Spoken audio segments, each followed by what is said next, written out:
হ্যাঁ, কি বলছিস তুই? ঠিকই বলছি মা, টাকা খুব বেশি লাগবে না, আর ওদের হাতে তো সময় বেশি নেই। এর মধ্যে চাপে ফেলে কিনে নিতে পারলে অল্প দামেই পাওয়া যাবে।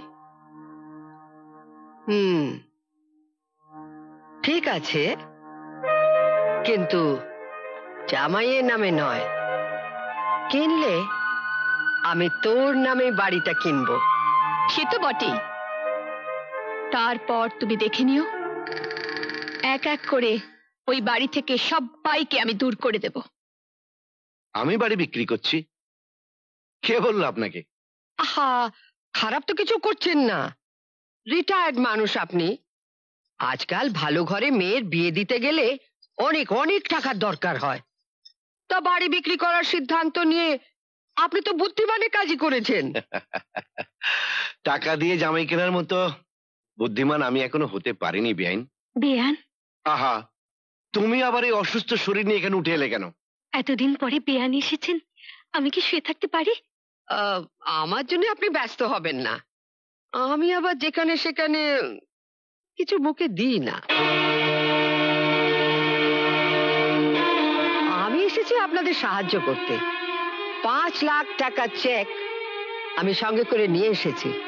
দেখুন বেআইন, আপনি আমার আত্মীয়া, আমি এমন কিছু বলতে চাই না যাতে আপনার অপমান হয়, তাই বাড়ির ব্যাপারটা বাদ দিয়ে অন্য কথা বলা উচিত। দেখুন বেআই মশাই, আমি কিন্তু আপনার ভালোর জন্যই বলেছিলাম। আপনার অপদার্থ ছেলেরা তারা 1 টাকা দিয়েও আপনাকে সাহায্য করবে না, শেষে হাতে যখন সময় থাকবে না তখন কিন্তু বেচতে গেলে আপনি ঠকে যাবেন। কিন্তু আমি আপনাকে ঠকাবো না বাবা, পুরো 7 লাখ টাকা দেব, আর বায়না হিসেবে আপনি 5 লাখ টাকা রেখে দিন। না, এ বাড়ি বিক্রি হবে না। মা, এসবের মধ্যে তোমাকে কে আসতে বলেছে? এরা টাকা দেখেছে কখনো যে টাকার মূল্য বুঝবে? হ্যাঁ হ্যাঁ, এমন টাকার মূল্য আমার বাবা বোঝে না।